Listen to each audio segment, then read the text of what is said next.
क्या आपने कभी ये सोचा कि वैश्विक राजनीति और युद्ध की आग के बीच भारत की अर्थव्यवस्था का पहिया इतना तेजी से कैसे घूम रहा है? इसका जवाब छिपा है उन विशालकाय जहाजों में, लोहे के जहाजों में, जो इस वक्त भारतीय बंदरगाहों पर एक लंबी कतार लगाए खड़े हैं। एनर्जी मार्केट के दिग्गज और एनजीपी एनर्जी कैपिटल मैनेजमेंट के मुख्य अर्थशास्त्री अनस अल हाजी ने एक ऐसी तस्वीर पेश की जिसने दुनिया भर के तेल बाजारों में खलबली मचा दी। अल हाजी का दावा है कि उन्होंने अपने पूरे करियर में भारतीय बंदरगाह पर रूसी कच्चे तेल से लदे इतने टैंकर पहले कभी नहीं देखे थे। जून का महीना सिर्फ गर्मी का नहीं बल्कि भारत और रूस के बीच ब्लैक गोल्ड यानी कि कच्चे तेल के व्यापार में ऐतिहासिक रिकॉर्ड बनाने जा रहा है। आज हम इस विशेष रिपोर्ट में उन आंकड़ों की परतों को खोलेंगे जो पश्चिम एशिया की नींद उड़ा रहे हैं, और इस पूरी कहानी की शुरुआत होती है एक नक्शे से। केपलर, जो दुनिया भर में जहाजों की आवाजाही पर नजर रखता है, उसने एक ऐसा मैप जारी किया है जिसे देखकर एक्सपर्ट्स हैरान रह गए। अब इस नक्शे में दर्जनों लाल और नीले बिंदु दिख रहे थे जो रूसी बंदरगाहों से निकलकर अब अरब सागर और हिंद महासागर को चीरते हुए भारत की ओर बढ़ रहे थे। यही वजह है कि अनस अल हाजी ने इस पर टिप्पणी करते हुए कहा कि मैंने जून की शुरुआत में ही भांप लिया था कि कुछ बड़ा होने वाला है। अगर इस महीने रूस से भारत का कच्चा तेल आयात सर्वकालिक उच्च स्तर यानी कि ऑल टाइम हाई पर पहुंच जाए तो किसी को ये ताज्जुब नहीं होना चाहिए। उनका ये बयान कोई हवाई बात नहीं है, बल्कि ये उस जमीनी हकीकत का प्रतिबिंब है जिसे आज भारत के हर बड़े बंदरगाह पर देखा जा सकता है। Centre for research on energy and clean air यानी CREA की हालिया रिपोर्ट ने साफ कर दिया कि भारत अब रूसी तेल का सिर्फ एक ग्राहक नहीं बल्कि रूस के लिए सबसे महत्वपूर्ण आर्थिक लाइफलाइन बन गया है। मई महीने के आंकड़े पर नजर डालें तो भारत ने अनुमानित $6.7 बिलियन मूल्य के रूसी हाइड्रोकार्बन का आयात किया, और इसमें सबसे बड़ी हिस्सेदारी रही कच्चे तेल की। कुल आयात का करीब 83% हिस्सा कच्चा तेल था, जिसकी कीमत लगभग 48 अरब यूरो आंकी गई है। लेकिन कहानी यही खत्म नहीं होती है। रूस से कच्चे तेल की खरीद में 21% की भारी बढ़त के कारण मई में भारत के कुल कच्चे तेल के आयात में महीने दर महीने 8% की तेजी आई है। यानी दुनिया चाहे कुछ भी कहे, भारत अपनी ऊर्जा जरूरतों के लिए सबसे सस्ता और भरोसेमंद विकल्प चुन रहा है।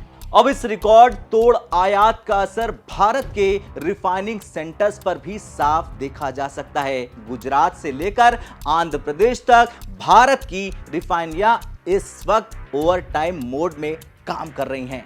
आइए जल्दी से देखते हैं कहां कितना तेल पहुंचा।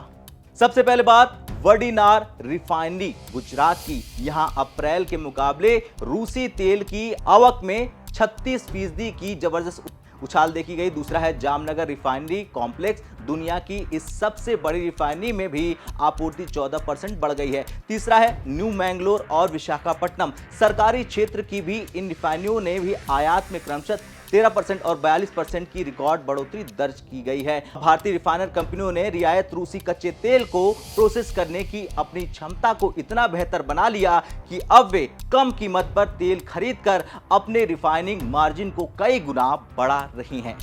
ओडिशा का पारादीप रिफाइनरी की कहानी तो और भी दिलचस्प है दोस्तों। पिछले 2 सालों में यहां रूसी कच्चे तेल की मात्रा में 2 गुना की बढ़ोतरी हुई है। जब से रूस और यूक्रेन के बीच युद्ध छिड़ा है और पश्चिमी देशों ने मॉस्को पर व्यापार बैन लगाए हैं, तब से ग्लोबल एनर्जी मार्केट का नक्शा पूरी तरह से बदल गया है। पहले जो तेल यूरोप जाता था, अब वो स्वेज नहर के रास्ते भारत आ रहा है, और CREA के अनुसार मई में रूस के कुल कच्चे तेल के निर्यात में चीन की हिस्सेदारी 50% थी, तो भारत 36% के साथ दूसरे नंबर पर था। इसके मुकाबले यूरोपीय संघ सिमट कर महज 5% पर रह गया। ये आंकड़ा गवाही देता है, प्रमाणित करता है कि ऊर्जा की दुनिया का केंद्र अब पश्चिम से खिसककर पूर्व की ओर, खासतौर पर भारत की ओर बढ़ चुका है।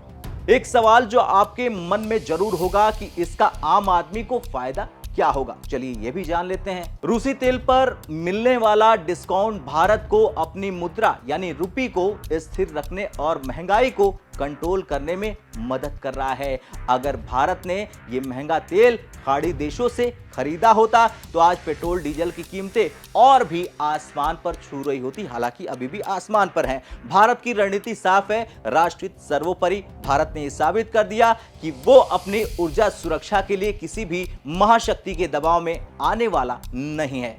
खैर दोस्तों, जून के ये रिकॉर्ड आंकड़े सिर्फ व्यापारिक आंकड़े नहीं हैं, बल्कि ये बदलते भारत की उभरती हुई ताकत का प्रतीक है। भारतीय बंदरगाहों पर टैंकरों की ये कतारें बता रही हैं कि आने वाले समय में भारत दुनिया का सबसे बड़ा एनर्जी हब बनने जा रहा है। अब आपको क्या लगता है, क्या भारत को रूस के साथ अपने इन व्यापारिक रिश्तों को और बढ़ाना चाहिए? और सवाल एक और है कि क्या पश्चिमी देशों का दबाव भारत पर अब बेअसर रहेगा? हाँ या ना में कमेंट कर अपनी राय जरूर बताएं।